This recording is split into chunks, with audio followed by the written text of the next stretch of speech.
Hey there, this is Laura with the Florida Peanut Federation. Since the fall, we have really been working to understand the lower Santa Fe Itch-Tutney River minimum flows and levels pending regulations. So we knew something was coming. We finally got the draft rule in our hands and have spent an incredible amount of time doing our very best to make sense of what they said and what they didn't say, and also be ready to assist when the time comes to stave off any negative regulations that will really hurt agriculture here in North Central Florida.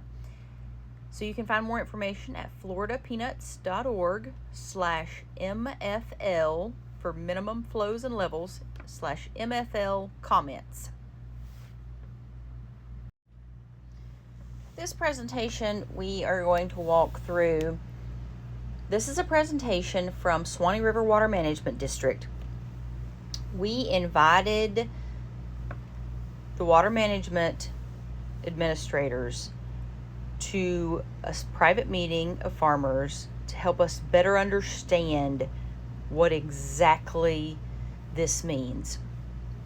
Although we did not get information as clear as we had hoped, we certainly asked some good questions that led to some good conversations beyond that meeting. So let's step through this. This meeting was August 8th, 2024, and this presentation is also available on the website. This is the map with the river gauges. This is what is not fun to talk about. The limiting water resource value metric. This is how they figure out if the flows and levels are appropriate or not. So at Highway 441, the limit is based upon the largemouth bass habitat, and the Itch-Tutney is based on the woody habitat and the hydric soils. This report from January 2021 is a reevaluation to the report from 2013. There are a couple of key things I want to point out here. Water resource implementation rule, that's the water resource values that we were just discussing. The values include recreation in and out of the water, fish and wildlife habitat and passage of fish, and number 3, sediment loads. The MFLs are based on the most restrictive hydrologic shifts from the baseline condition developed when the water resource values are eliminated. So we have these two gauges that we're working on.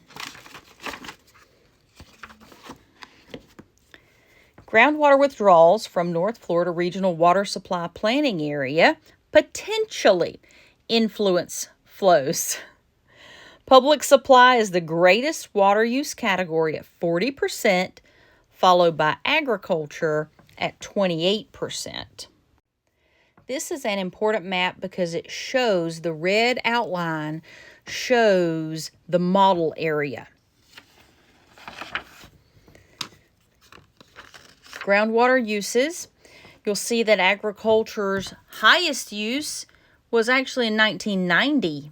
And the lowest in 1965. So groundwater withdrawals were highest in 90, second highest in 2000. Would you believe 1985 and 2015 were equal?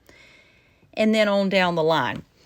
In 2015, use by category, and this is for the whole area across all industries, we have agriculture at 28%, public supply at 40%, domestic self-supply, those are private wells obviously, at 9%.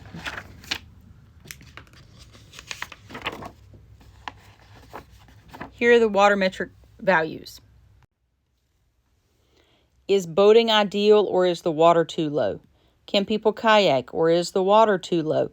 Is the Itch-Tutney River at the proper height for tubing?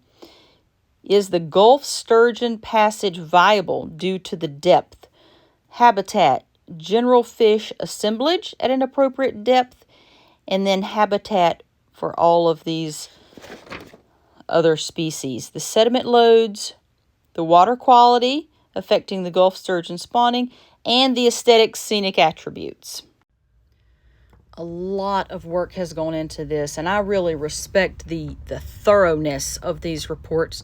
The System for Environmental Flow Analysis is the group that did this work, and you'll see here Highway 27 Itch-Tutney, woody habitat, hydric soils are the most restrictive resource values. And then this is actually quite a clever chart of how they worked through all those things. Fascinating, actually. So all of the draft rule that we are discussing is based on modeled data. Historical records, yes. Computer models and analytics, absolutely, and a significant amount of them. This area is the area of North Florida, Southeast Georgia groundwater model. This is the shaded area that's based on, and it's really important to recognize that this bullseye is right where we all are trying to make a living. And everything else impacts our bullseye. In the statutes, this actually is required. And I want to share with you a few of the project options that were included in the 23 report. This is a list of projects that are water resource development projects, and I've highlighted the ones in Swanee River Water Management District. And here are the savings that are listed. Now, of course, there's more, and there's a whole table that I will be glad to send you, but it's important to see how many million gallons a day can be saved by these projects. Water supply development projects. There are only a couple near us. City of Live Oak has a project that's in design. Columbia County has a project that's in design, and the City of Lake Butler has a project that's in design for water supply. And as we compare these three maps, the water conservation projects, a lot in Alachua County, but hardly any over on the coast. And you'll see that some offer a little savings, some offer a more significant amount of savings, and these are spearheaded by different agencies, obviously, and the completion dates are relatively soon, more so than I expected for sure. These are the tables of the projects. There's 99 proposed and 19 conceptually. Land use map, precipitation map,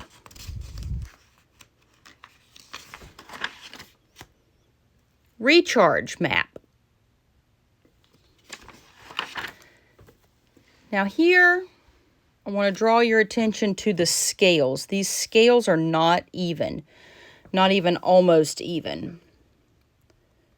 So the darkest of the agriculture is greater than 25 million gallons a day. The darkest of the public supply is greater than 100. So remember base condition water use. You are not going to like that number the more we talk about it, but I want to share with you where that number came from.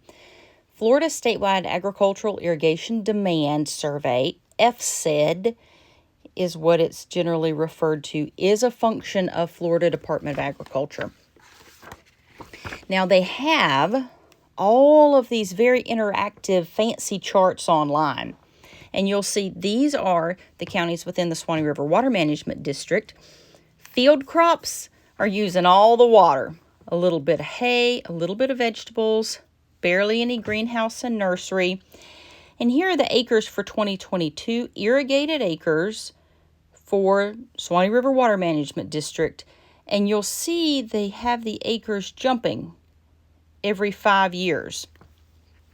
However, this is also an FSED report. This FSED report clearly states that from 2015 to 2022, there were 32,000 irrigated acres added. New irrigation on that acreage. From 15 to 19, an average of 7,700 irrigated acres each year. Then from 19 to 22, 350 new irrigated acres each year. I hope you can see the clear presentation on the screen, and then my notebook I recognize is scrappy, but this is how I've been working through these things. So these are the law minimums, MFLs, that we discussed earlier, and you see where we are now, available flow of 50 and 10, which puts us both in the negative there. Several of these slides are the same. The goal is to achieve meeting the metrics and criteria as soon as practical and prevent the water level from falling below the established minimum because of those reasons that we've discussed. The strategy will be adopted with the MFL expeditiously implemented, perhaps include a phased approach. There we go.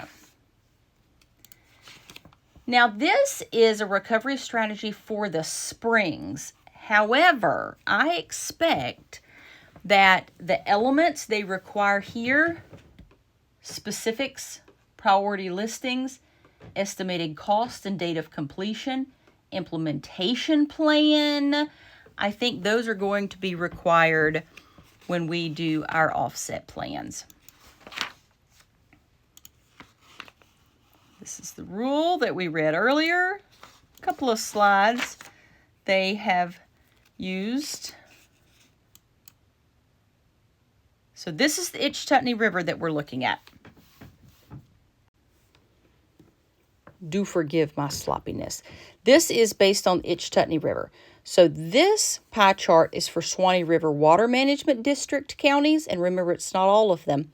This is St. Johns River, and this is together. So if we take 64% public supply along with 13% public supply, that brings the total area to 31% public supply and the total area to 33% ag supply.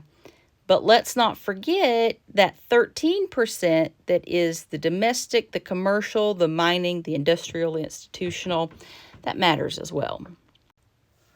This is the same chart for the Santa Fe River, but our focus really is on the Itch-Tutney River, and I'll share that with you. We are almost there. Same definitions from earlier. Same information from earlier. Proportional impact. Which withdrawals have an impact? What is the additional flow needed to recover the MFL? And based on that impact of each withdrawal, how much recovery is required by the permittee? This is interesting. So if this is the gauge, according to how near you are to the gauge, your sensitivity number is higher than when you go out from that bullseye at the gauge. So what this depicts is everybody has 0.4 cubic feet per second impact.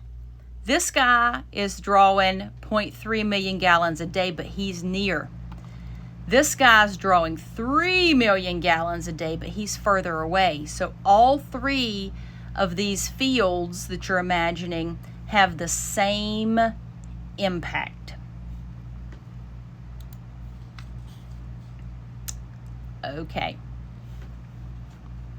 1.6 is your allocation on your permit. 0.6 is what the FSED model claims that this permit used from 2014 to 2018. This is the number that everything hinges on. So the impact, based on the base condition water use, your estimated modeled water usage from 2014 to 2018 is going to have an impact of 0.4 at the Itch-Tutney and 0.5 at the Santa Fe, based on this example that they're showing.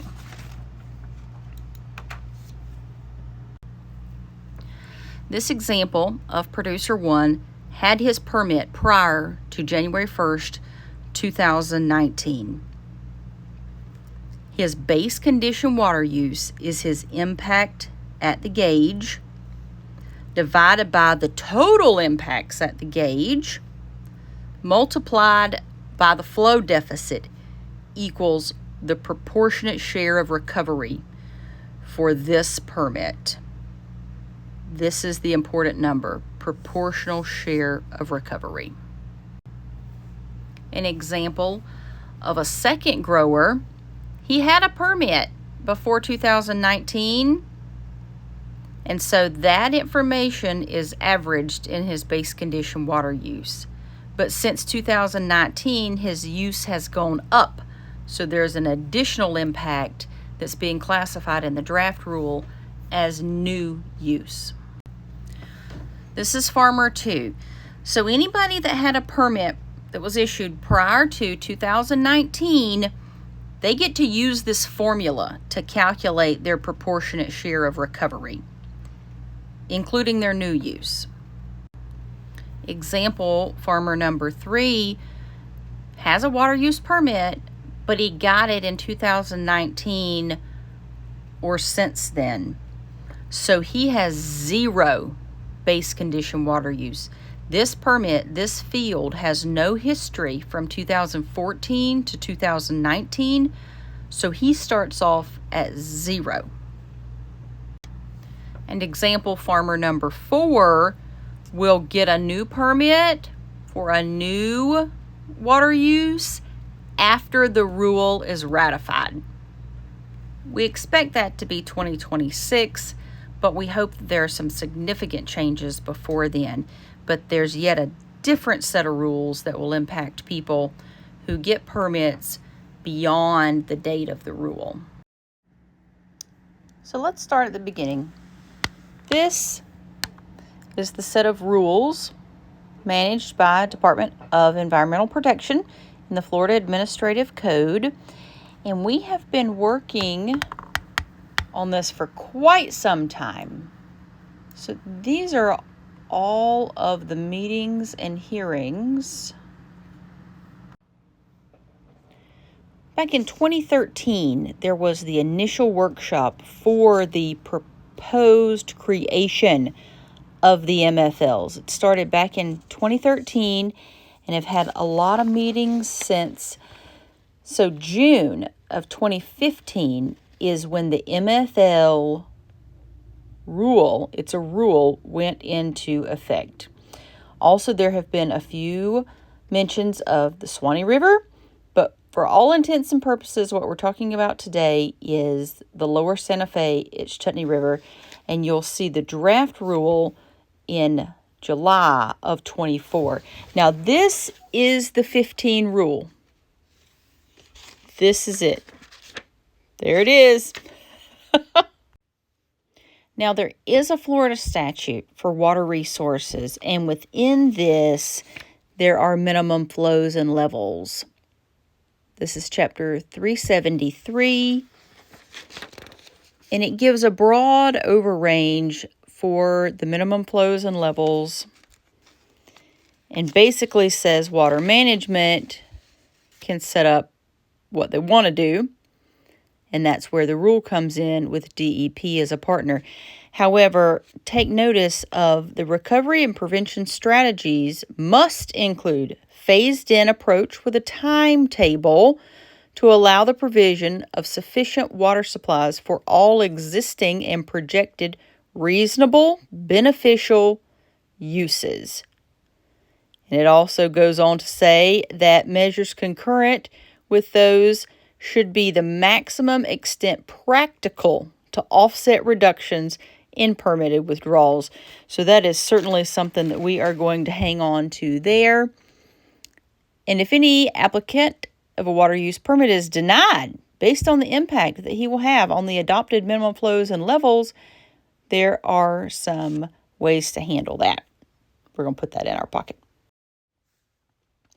This is the draft rule. It doesn't look too fancy, that's for sure. But this is it. This is posted on the website for you to review, and we are going to go through it a little more thoroughly here. But I wanted you to see exactly what it looks like.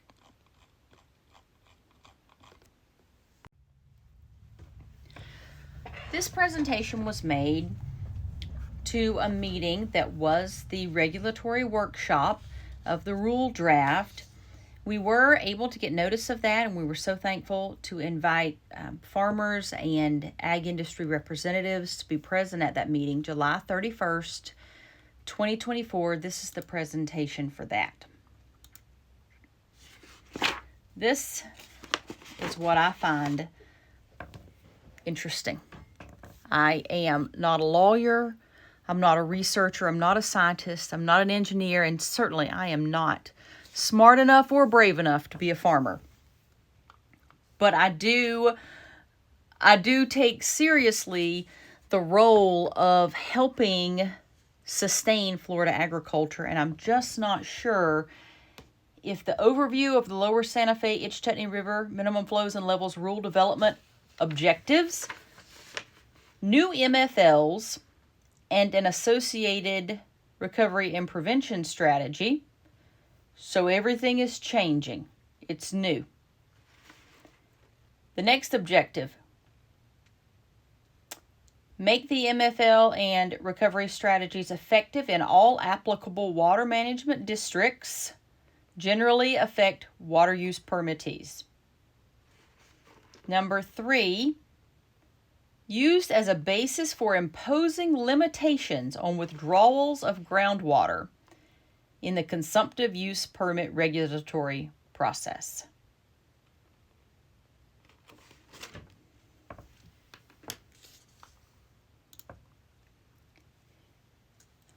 These regulatory measures apply to all users of water, so no one industry is being targeted. It really is across the board.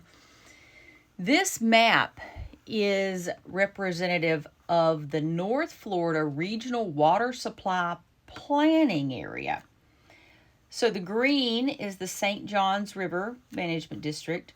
The yellow is part, but not all, of the Swanee River Water Management District.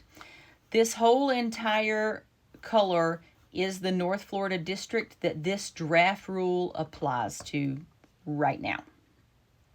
Notice Dixie, Lafayette, Madison counties, Levy County not included. The definitions, and we'll talk through those as we go through those. Offset is one of the key words. It is a reduction of impact that results from the withdrawals. So the idea in its most friendly form is if you withdraw water from the ground, you have to put an offset plan into practice that reduces the impact to the Santa Fe and the Itch-Tutney River. Base condition water use, we will talk more about this. This is the average estimated modeled use for each permit from 2014 to 2018. At this point in the presentation, it was turned over to Water Management District. This is the map that we've just discussed. This zoom in are where the 3 gauges are. Now the gauge at Fort White is already meeting its MFL. It's the Itch-Tutney River at Highway 27 that is not, and the Santa Fe at Highway 441 that is not. So anybody that uses water at all in this area is going to be up against a larger challenge than folks who use water throughout the rest of the region. These are their gauges. Okay, so based on the current law, right now as it sits, this is also what it was in 2013. The river gauge at Itch-Tutney, minimum flows and levels, acceptable minimum, 343 cubic feet per second. Now you'll notice that the available now is 11 and it dropped down to 10. So that's what everyone is reasonably nervous about. And the intention is to maintain a healthy environment. And we appreciate that. I know that we all really respect that.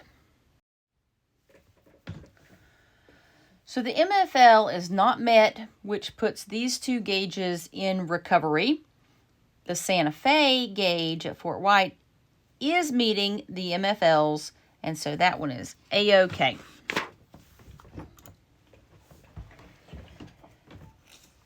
So you'll see the projected impact. Now, I do not have the data of where that came from, the research, the who, what, when, where, why, and how, but I will find that out. What the calculations are based on right now is that the deficit is -1 and the deficit is 6.3 there at Itch-Tutney, and these are the numbers that we're working with of the available flow, the water use impact, and then the deficit that we're trying to recover. Now back to DEP, and this was their July 31st presentation.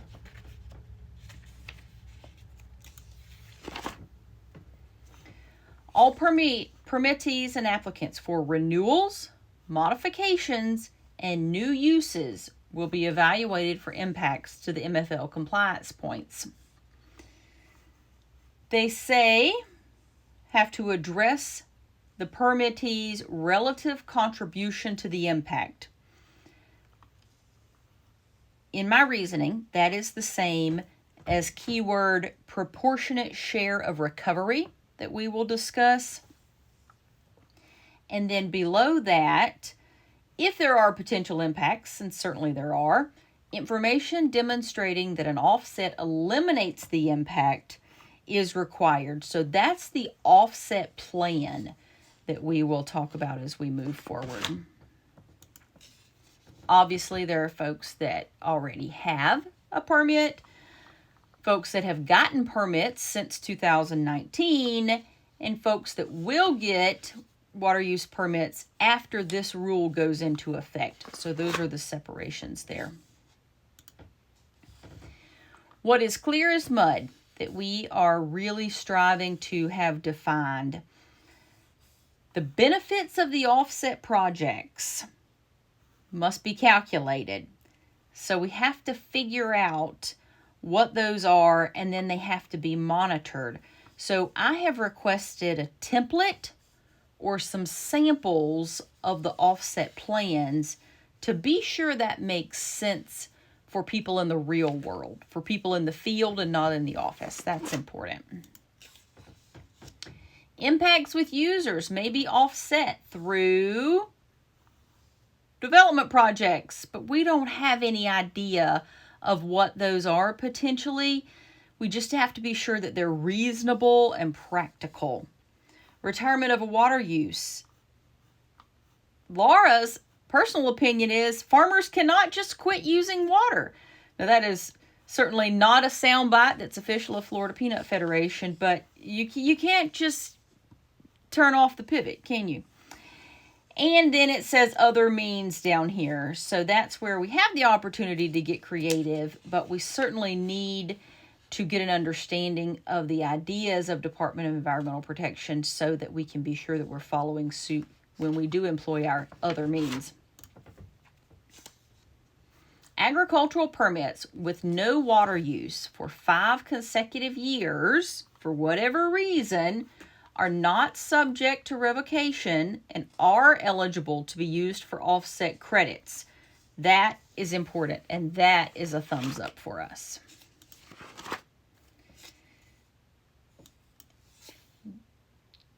Don't let me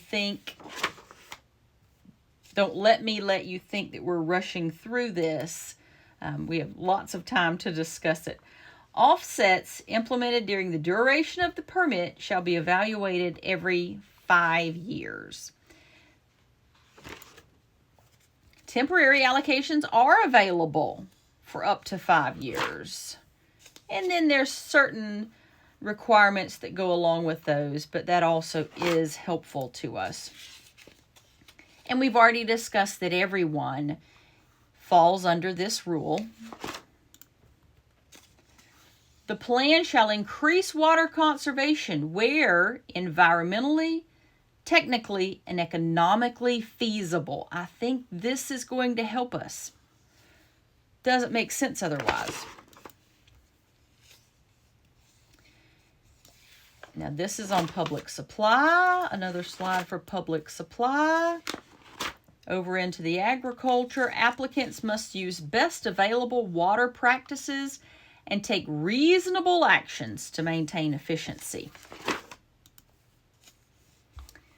The distribution uniformity, they have specifically lined out in the draft rule. Irrigation system management, appropriate to field conditions. Yes, of course. Minimum suite of conservation measures. We're already doing those. Thank you. Depending on how much water is used, there are different levels of how this rule can be impacting the operations. For mining, commercial use, landscape use, those guys are still included, and there's a ton of them, but their water use is not super heavy. One of the fellows I've been meeting with is real upset about the residential yard irrigation because they don't qualify to be impacted by this rule, even though there's a bunch of them. Yes, so the law that we reviewed earlier shall adopt or modify and implement recovery and prevention strategies. And we want the world to be healthy.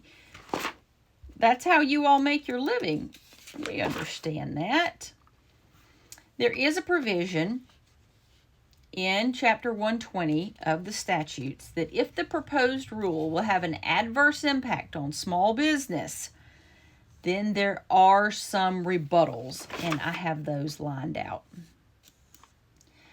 So this rule goes to ratification through an agency package. It's not a bill that's sponsored, and it's a very different process than a law.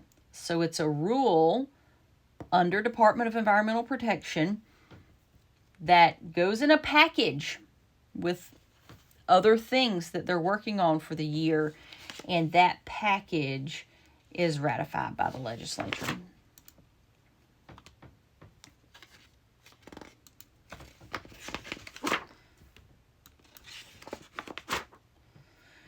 DEP will address comments through the comment period. So several public comments were submitted. We have not heard back from those. I have actually requested a copy of all of the public comments that were submitted, and I'm waiting on those. I am so thankful that DEP recognizes there is work to be done to refine the strategy details. Yes. And they have to work to develop projects that can be those offset projects on a larger scale. Here are our example farmers. Base condition water use, those that had the permit, they started them out equal in order to compare them. They added new uses a little bit here. The impact at Itch-Tutney is based on the base condition water use and whether or not anything new was added. So you'll see everybody has base condition water use of 0.6, but this offset is 0.13, which is nice and low compared to 0.23. But look at these guys who are using 0.06. They're new users. coming in since 19 and since the new rule is published, if it goes into effect as it is currently written, the offset requirement will be nearly a half. Okay, friends. This is very similar to what we just looked at. You remember these numbers, what we looked at. So users that have permits with an impact greater than 0.1, these are the timelines. Greater than 0.1 impact, let's just take an existing user, 20 years to get the offset, 2 years to submit the plan. Now down here you'll notice that brand new permits have 10 years to get into compliance, and they have to submit their offset plan with their new permit application. It took me some time to study these, so please forgive me if I'm being a little elementary, but this has such large potential implications that I think it's important that everybody understands. So this looks similar, but this is showcasing users with permits that have impacts greater than 0.01. You'll notice their timelines are different. Existing users have 10 years instead of 2 because they have less of an impact. New users still at the application.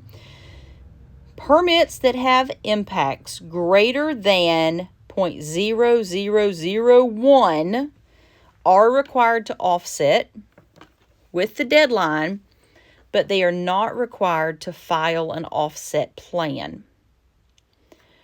Users that have impacts that begin in 5 decimal places rather than 4 decimal places, the rule does not apply.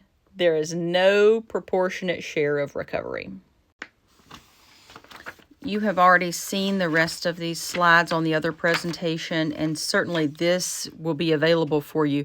Something that I would like to point out are the regional project plans. Now, these were mentioned at this meeting in August, but they were very vague, incredibly vague. This is where we're going with all of this, is conservation. Yes, I absolutely want my kid and my grandkids to float down the Itchtuttney and catch a lot of red bellies, but I also want to have enough food to eat to survive, to have grandkids. Implementation of agricultural efficiency measures such as soil moisture sensors and enhanced automated irrigation control systems. These are the biggies. For ag users, implement a water-saving practice appropriate to field conditions, meet a minimum suite of conservation measures.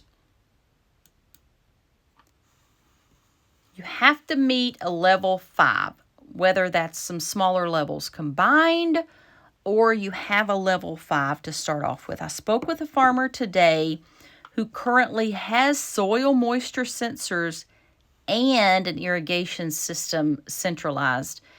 And I learned from him that a lot of folks have the apps on their phone. So I think there are a good handful of people who are already at the level 5. Level 4, you'll notice soil moisture sensors is its own point, and automated remote control for center pivot is its other own point. Conversion of overhead irrigation systems, if that's something that would work in your operation, and conversion from high pressure to low pressure. They go on down to level 1, and obviously a combo of any of these, conservation tillage with cover crops, can get you to a level 5. Variable rate irrigation, conservation tillage without cover crops. Weather station, 1 cover crop. Soil amendments. pressure shutoff, rain shutoff, retrofit irrigation for more efficient sprinkles, adjust the end guns. This is not terribly hard, and I have seen the forms that you all have been filling out with your water permits that are already well on your way to meeting these requirements. They just have to bring them back around like that. Private residential, we've already talked through those. And we've seen those maps firsthand. There it is. That terrible map. That's the bad one. That's the sensitivity.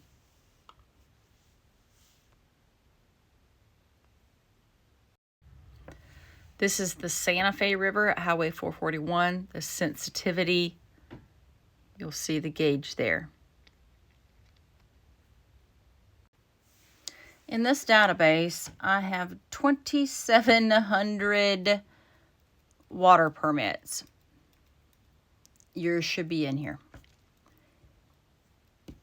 If you will send me a list of your permit number, I can share with you the data that goes along with that permit number. So let's look at some examples. So that database prints out this form, and I want to walk through the form with you so that when I send yours to you, and please just let me know the permit numbers, and it will be really, really quick.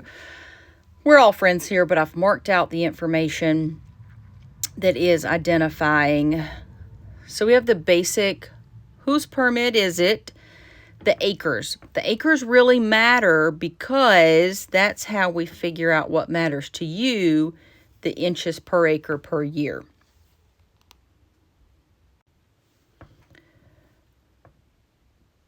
So the base condition water use came from the FSED model data of estimated water usage from 2014 to 2018. Swanee River Water Management District sent me this number. Also from Water Management, based on the FSED, is the impact to the gauge in CFS. So you remember there's two gauges. Most every permit is applicable to both gauges. Obviously, the one that needs the biggest offset based on the permit is the one that they want to go with. So this permit right now we're seeing it from the US Highway 441 gauge on the Santa Fe River. Water Management gave me the impact and the base condition water use. So what we have here that I pulled from the permit data online, this permit was issued for 3.2 million gallons a day. Based on 1,321 acres, that's 33 inches per acre per year. That's nice. We can grow something with that, right? With this draft rule, this deletes. Nobody cares what the permit amount is. It doesn't matter. The base condition water use is what matters, and that is less than a half. That's 500,000 gallons per day, which comes out to 4.68 inches per acre per year. An 86% decrease from what the permit is that you think you can use right now to what they're going to say you have been using from 14 to 18 and what we're going to base the offsets on going forward. The Santa Fe River gauge offset is 1.96%. So when we take these, delete 1.96%, you drop to 0.45 million gallons and 4.59 inches. This is the math. Water use divided by total impact. Do you remember this from the presentation? And then multiplied by the net flow deficit. This was the example of Farmer 1. This is true to this permit, the proportionate share of recovery right here, that's the calculation, 0.0006 is what's required to be offset. This is a permit in Hamilton County. It is within the North Florida Regional Water Supply Partnership. Yes, offset is required, but filed plan is not required because the impact to the gauge, CFS, includes digits within 4 decimal places. So we have the impact to the gauge. We're looking at the Itch-Tutney River gauge. Yes, 250 acres in Hamilton County absolutely impact Itch-Tutney River. Based on the gauge, we take the impact, which is 31.5% at Itch-Tutney, and we multiply that to get the proportionate share of recovery. Now, this applies to the permits issued prior to 2019. So this is 0.00008, which doesn't seem terrible, but my guy just went from 23 inches per acre per year to 7.5. This permit is based on 175 acres. And I did notice when I pulled the actual contract and also the description from the website, there is often a discrepancy between how many project acres and how many irrigated acres. So if you notice that your acreage is wrong, that absolutely affects the calculations, and I want to get that right for you. To show you how we did this, literally on your permit, 0.3045 million gallons a day times 365 days a year times a million. We get our multiplication and then divide it by 27,154 gallons, which is how much water it takes to put 1 inch of water across 1 acre of land. So if you want to double check me on that, it's really important that we know exactly what we're looking at. I wanted to show my math there. Base condition water use is what's in the draft rule for the average 14 to 18. 0.09. This 0.09, use these same calculations, brings the inches per acre per year that allegedly this farm used from 2014 to 2018. And then we offset it by 31.5% based on Itch-Tutney River. This is what's allowable if the rule goes into effect as it currently sits. So this is what's allowable. Then, yep, he still has to offset. Here's another few. We'll just take snapshots so you can get a good overview. This is a Suwannee County 300-acre farm. Its impact to the gauge is greater than 0.01. So the full rule applies. And there are different timelines, whether it's 10 or 20 years to offset, and how long until the plan is required. But based on this impact number, that's what the rule levels are based on. Proportionate share of recovery. Very, very smart man that I have grown to respect a tremendous amount. His expectation is that there will be a huge regional project that is a offset project for North Central Florida, and everybody will be required to pay. And the number to pay on is this proportionate share of recovery. That's what he says. If life wasn't hard enough already, this Gilchrist County farm, based on where they are, off the bat, they're 93% difference from their permit to their base condition water use. And then there's their Itch-Tutney offset. This is a small tract in Suwannee County, potentially nursery, greenhouses, blueberries, something that's pretty water intensive because they started out with a big amount for such a small piece of property. But nobody can stand losing 95% of your permitted water use. Unbelievable.